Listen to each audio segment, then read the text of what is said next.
Hello everyone, welcome back to my channel. কেমন আছো তোমরা সবাই? আশা করছি তোমরা সবাই খুব ভালো আছো। তো আমিও খুব ভালো আছি। আজকে অনেকগুলো দিন পরে ভিডিও দেওয়া হচ্ছে।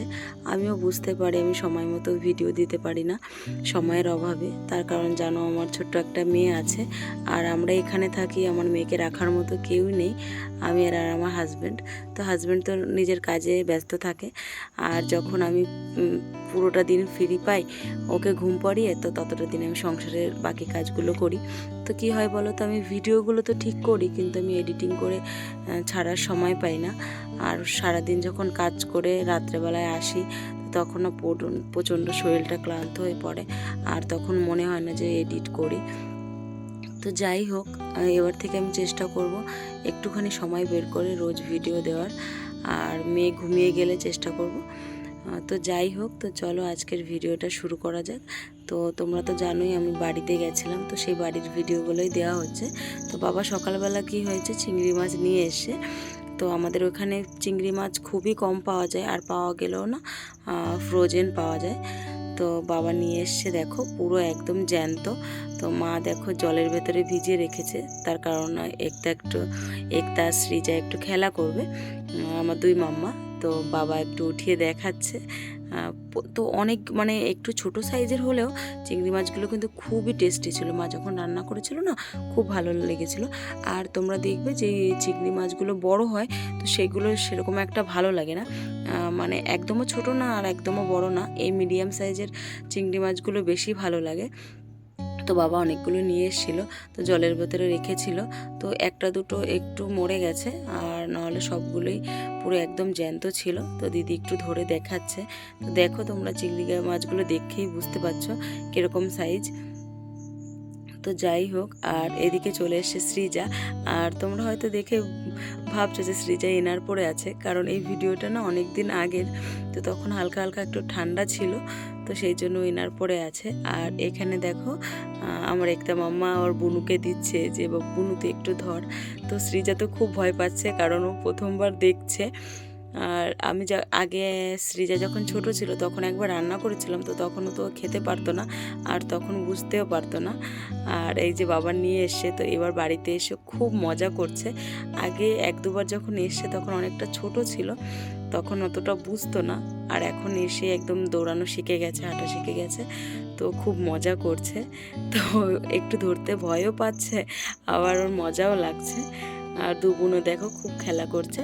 আর এদিকে বাবা নিয়ে এসেছিলো সিলভার কাপ মাছ, তো এটাও রান্না। তো আমি না ভাবছি যে রোজ একই রকমের ভিডিও দেওয়া হয়, তো রোজ ডেলি ব্লগ দেওয়া হয়, তো একই রকমের ভিডিও দেখতে না ভালো লাগে না সব সময়। তো আমি ভাবছি একটু নিত্য নতুন ভিডিও দেওয়ার চেষ্টা করব, মানে একটু অন্য রকমের।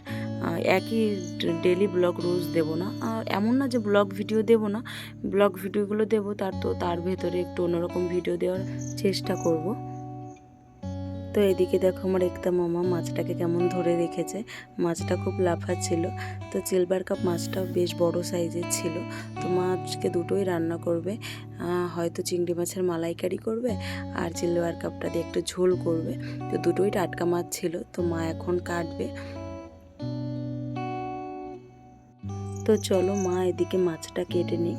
তো আমার একটা কাজ আছে, কাজ বলতে আমাদের বাড়ির হলুদ, একদম আমাদের ঘরের হলুদ, তো সেটা বাবা ভাঙিয়ে নিয়ে এসছে। তো সেটা আমি চালুনি দিয়ে চালবো, তার কারণ ভেতরে ওই না চাললে ওই ভেতরে যে খোসাগুলো ছিল, যেগুলো সেদ্ধ করে বাবা শুকিয়ে নিয়ে এসছে যেহেতু, তো সেটা ভাঙিয়ে নিয়ে এসছে, তো ওর খোসাগুলো তো ওর ভেতরেই রয়ে গেছে, তো ওইগুলো আমি চেলে বের করে ফেলবো। তো আমরা যাওয়ার সময় বাড়ির টাটকা হলুদগুলো নিয়ে যাব। তো মা মাছ কাটছে, আর দেখো সৃজা কোথা থেকে চলে এসছে। ওর হাতে যে বাবলসটা দেখছো, ওর সব থেকে প্রিয় জিনিস হচ্ছে এই বাবলসটা। তো ও তো ঠিক করে ধরতে পারে না, হাত থেকে পড়ে গেছিলো, তো মা ওকে শ্যাম্পু গুলে দিয়েছে। আর ও মাছ কাটাটা এইভাবে দেখছে কেন বলো তো, আমাকে দেখেনি কোনোদিনও মাছ কাটতে, কারণ আমরা বাজার থেকে যখন মাছ আনি তো ওইখান থেকে কেটে দেয়, তো আমি ধুয়ে ফ্রিজে রেখে দিই, তো সেই জন্য ওইভাবে দেখছে মাছ কাটা। আর এইদিকে আমি চলে এসেছি হলুদ নিয়ে। তো বাবা এইমাত্র ভাঙিয়ে নিয়ে এসছে, তো আমি পরিষ্কার করতে চলে এসেছি। তো মা বলছে যে তুই চালুনি দিয়ে করতে গেলে অনেক সময় লেগে যাবে, আমি এই গাবলাটায় ওড়না বেঁধে দিচ্ছি, তো জলদি করে পরিষ্কার হয়ে যাবে। আর এখানে আমি বাটি ভরে দিয়ে দিচ্ছি। তো চালুনি দিয়ে করতে গেলে অনেক সময় লেগে যেত, মা সত্যি কথাই বলেছে। তো দেখো এখানে আমি হাত দিয়ে ঘষে ঘষে পরিষ্কার করে নেব। তো তোমরা দেখে বুঝতে পারছো এর ভেতরে খোসা আছে, তো ওই জন্য একটু মোটা মোটা লাগছে দেখে। তো এগুলো পরিষ্কার করে নিলে একদম মিহি হয়ে যাবে। তো চলো এটা আমি হাত দিয়ে ঘষে ঘষে পরিষ্কার করে নেব। যেহেতু বাড়ির টাটকা হলুদ, কোনো ভেজাল নেই, বাবা দাঁড়িয়ে থেকে ভাঙিয়ে নিয়ে এসছে। তো এবার আমি আর দিদি নিয়ে যাব কিছুটা। তো বাবা 4-5 কেজি মতো ভাঙিয়ে নিয়ে এসছে। তো কম করে হলে মা বলল যে 1-1 কিলো দিয়ে দেবো।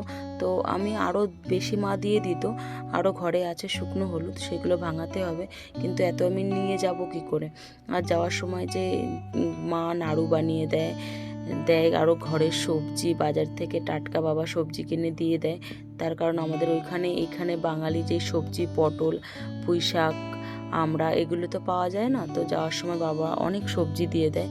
তো এত জিনিস কি করে নিয়ে যাব, তো সেই জন্য আমি বললাম যে অল্প করেই নিয়ে নেব। আর আমি বললাম না যে মা মাছ কেটেছে, তো মাছটা আজকে রান্না করেনি। আর মা এখানে দেখো হাঁসের মাংস রান্না করবে। তো সব রকমের মশলা দেখো এখানে কড়াইতে কষিয়ে নিচ্ছে মা, আদা, রসুন, পেঁয়াজ, লঙ্কা বাটা সব কিছু দিয়ে মা কষিয়ে নিচ্ছে। আমার মায়ের হাতের রান্না সত্যি বলতে গেলে খুব সুন্দর, আর ওইখানে থাকি, মায়ের হাতের রান্না খুব মিস করি। তো এখানে দেখো মা হাঁসের মাংসটা ম্যারিনেশন করে রেখেছে। এখানে তেমন কিছু দেওয়া হয়নি, বাস ওই হলুদ গুঁড়ো, নুন আর তেল দিয়ে মা মাখিয়ে রেখে দিয়েছে। তো চলো মা রান্না করবে। তো এখানে ধোয়ার জন্য কিছু দেখা যাচ্ছে না, মা কাঠের আগুনে রান্নাটা করছে। তো মশলাটা ভালো করে মা কষিয়ে নিয়েছে, দেখো তেল ছেড়ে দিয়েছে। এবার হাঁসের মাংসটা দিয়ে দেবে। তো এখানে আসলেই হাঁসের মাংসটা খাওয়া হয়, ওইখানে তো হাঁসের মাংস পাওয়া যায় না, খাসির মাংস আর পোলট্রির মাংসটাই পাওয়া যায়। তো দেখো কত সুন্দর একটা কালার এসছে। আর এই যে মা দেখো ম্যারিনেশন করা মাংসটা দিয়ে দিয়েছে। হাঁসটা খুব ভালো ছিল। তো এখানে 2টো হাঁস মা রান্না করছে। তো চলো ভিডিওটা আর বেশি বড় করব না। আজকের ভিডিওটা তোমাদের কেমন লাগলো অবশ্যই কমেন্টে জানিও। তো চলো আজকের মতো আমার ছোট্ট ভিডিওটা আমি এখানেই শেষ করলাম। দেখা হচ্ছে নতুন কোনো ভিডিওর সঙ্গে। ততক্ষণ তোমরা ভালো থেকো, সুস্থ থেকো, টাটা।